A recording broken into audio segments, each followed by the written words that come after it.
What's up, YouTube? What's up, YouTube? It's your boy back with another one. People, in today's video, we want to discuss Johan Rupert's attack on the DA in the Oval Office in front of Donald Trump and Ramaphosa.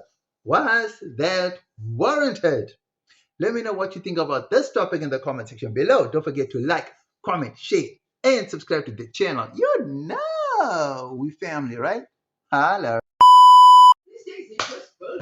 People, I always say this all the time, right? Give credit where credit is due. And I must give the DA credit for governing the Western Cape better than the ANC is governing the rest of the country. Now, I cannot speak to where there are coalitions because coalitions, we all know, are problematic, right? So when you are in control, you can make the sole decisions of how a province or a country is run. But when you are in a partnership, in a government of coalitions, then you alone are not having the final say so, right? So therefore, things are left hanging for months. People are left struggling because the parties concerned cannot come to a consensus, and therefore, who suffers the most? The citizens, right? Now, having said that, right, I want to talk about Johan Rupert in America, in front of Donald Trump, in front of Cyril Ramaphosa, in front of international media, ripping into John Steenhuisen's DA. Why? Because he says the crime rate in the Western Cape, specifically gangsterism, is a problem. And he was right. Johan Rupert lives in Somerset West, right? South Africa's richest man, possibly pays the most tax in South Africa, owns I don't know how many hundreds of companies, probably is South Africa's single biggest employer, possibly, you know what I mean? But when he, at the Oval Office, Donald Trump's, in Donald Trump's White House, in the Oval Office, when he said that the Western Cape is riddled with crime, especially gangsterism in the Western Cape, which is run by John Steenhuisen's DA. I don't think Cyril Ramaphosa and John Steenhuisen, I don't think they were expecting that. Neither did I. Because I honestly, obviously thought that Johan Rupert is on the side of the DA and not the ANC. Now, I'm not saying that he's with the ANC and not the DA. I'm not saying that. All I'm simply saying is I don't expect him to openly throw John Steenhuisen and the DA under the bus like that, right? I would think that that is something they would keep under wraps in South Africa, have our own internal. I don't think that Johan Rupert was going to expose the DA's shortcomings when it comes to crime prevention in the Western Cape. Now, was Johan Rupert wrong to do that? I don't think so. But at the same time, I could agree that he's airing our dirty laundry, right? But Johan Rupert obviously had a game plan. And I'm thinking that game plan was almost the same as the ones that the Afrikaner people used to get global attention to a certain problem within the Western Cape. Now, if Johan Rupert's statements could shine the spotlight on gangsterism in the Western Cape, and that gets global attention, maybe the DA will become proactive instead of reactive to the gangster problem that plagues the Western Cape. If it so happens that international scrutiny shines a spotlight on the Western Cape, do you think the DA will be prompted to act appropriately to the problems that plague the people of the Western Cape? Or do you think by exposing the gangsterism in the Western Cape to the global media, do you think that is going to cause a backlash of some sort? The DA, how are they taking this? Are they going to react to Johan Rupert's statements? Are they going to call him out on it? Or are they going to act quietly to prevent gangsterism, or at least minimize the effects of gangsterism on the Cape Flats? Because to be honest, it's become a war zone. People are now shooting in broad daylight. Like these kids are now running. I mean, kids as young as 13, 14 running around with Uzis.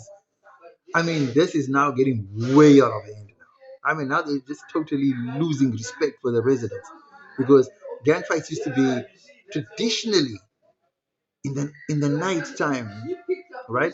Predominantly, you just at night. That's when everything goes down. But now they don't even wait for nighttime. Now it goes down any time of the day, and it's shocking. And that's one of the biggest shortcomings of the DA in the Western Cape, is that they are not trying to curb gangsterism at all. If anything, things are getting worse. So, what is the solution for gangsterism? Gangsterism, if there is one. They tried the army failed.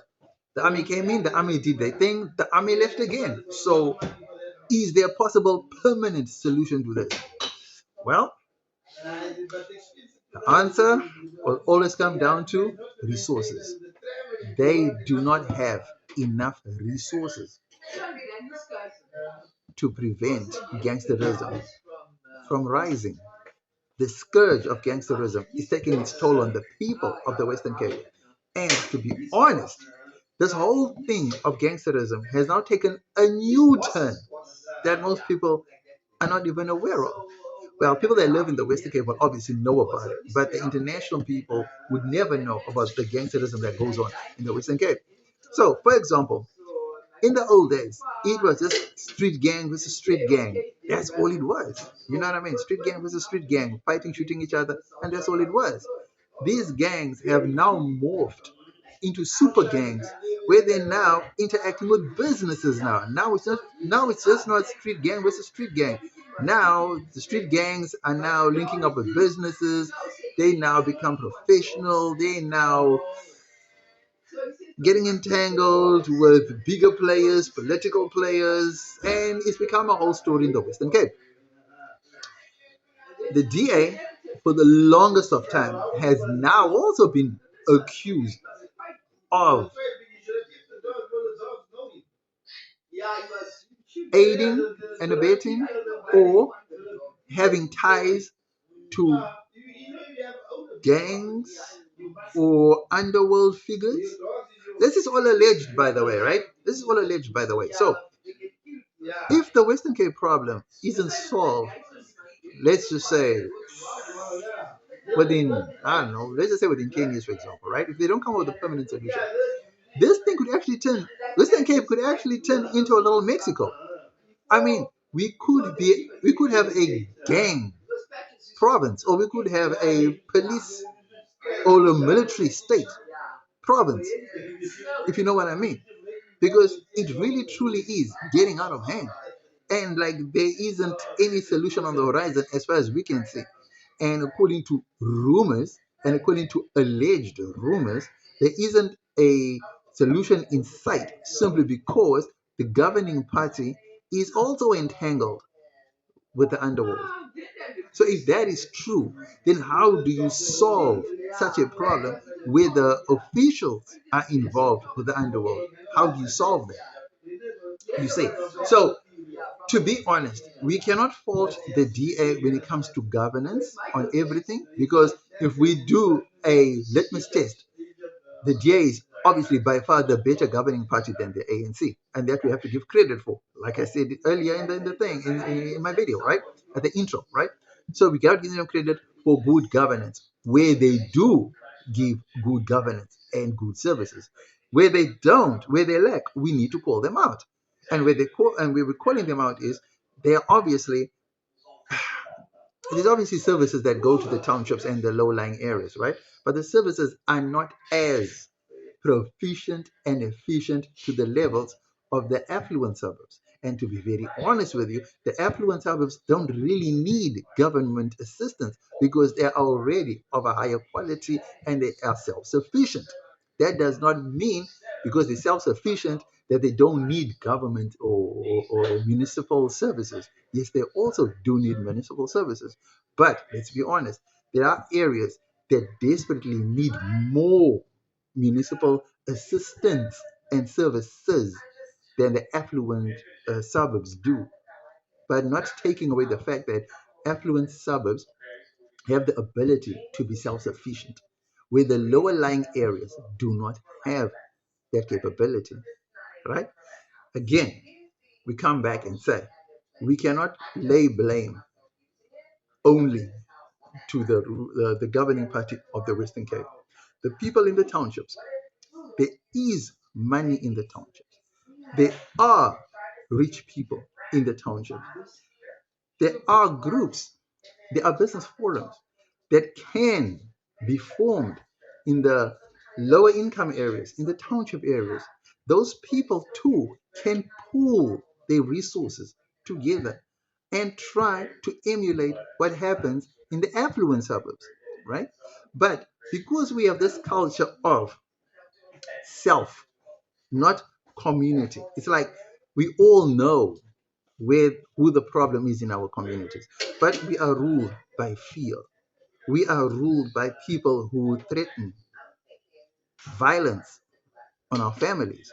So therefore, you cannot do or act in a certain way without repercussions. And that's how the townships are ruled, by fear. So even if there are people who actually want to do something, they are scared of being known as the people trying to fight the underworld kingpins because of fear of retribution, right? And we've all seen what happens with whistleblowers.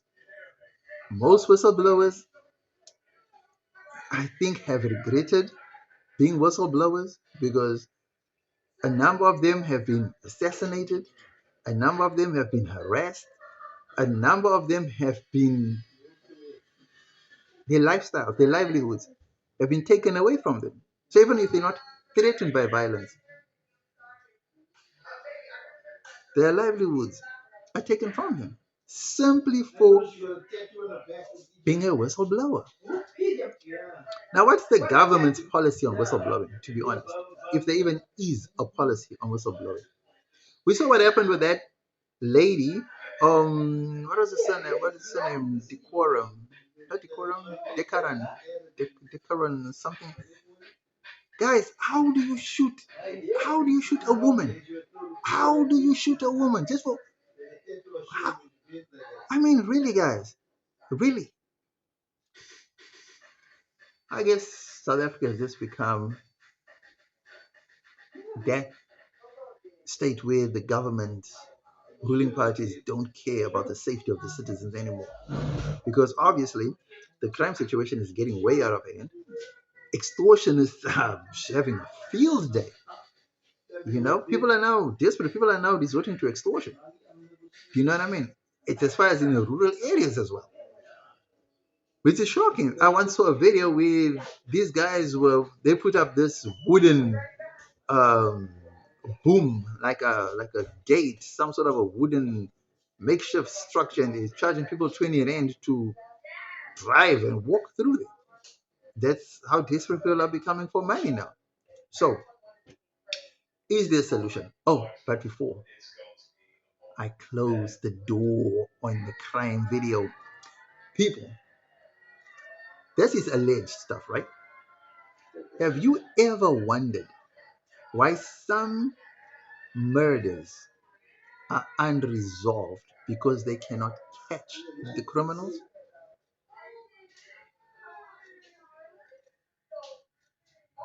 Did you know? This is alleged, by the way, right? Allegedly, there are people who work with the police, right? So if they need a job done, they get people who are already serving prison sentences to go out and commit these heinous acts of crime like murder when they need a certain person taken out. They use people who are incarcerated.